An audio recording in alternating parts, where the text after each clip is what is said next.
one night I was so angry, like this sort of teenage angst was welling up inside of me. Mm-hmm. And I remember I made this vow to the stars, and I said, one day I'm going to get out of here, and I'm going to live in either New York, Paris, or Hong Kong.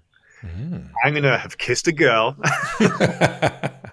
I'm even going to be married to somebody who's not English. Like she's going to come from some far off distant land, Mm-hmm. and I'm going to be doing a job that I absolutely love.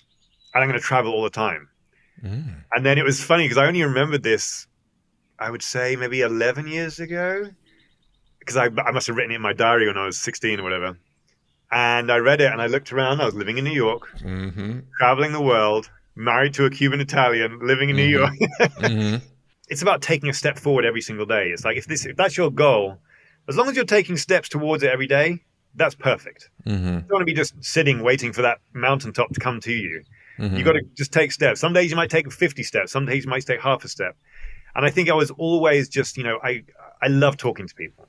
And so I Mm-hmm. was always asking people, how did you get to where you are? What was the pearl of wisdom? What was the big mistakes you made? What advice have you got for me? And you start gathering all these little pearls of wisdom. And then also by talking to people, you're showing that you're an interested person. Mm-hmm. So sometimes those people who I'd asked questions of when I was like 17 or 20, whatever it was, I met them when I was 30 and they said, oh yeah, I remember you. You were really conscientious. You weren't just some sort of, guy who just like, whatever. You actually Mm-hmm. had a goal. And so I'm going to, you were serious.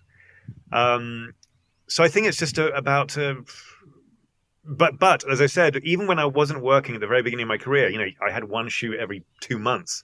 Mm-hmm. I wasn't playing Xbox for the rest of the time. I was going out to galleries or to bookshops. I didn't have any money to buy these photography books that I loved. So I think back then it was like the first generation of digital cameras. Mm-hmm. Like one pixel per, per image.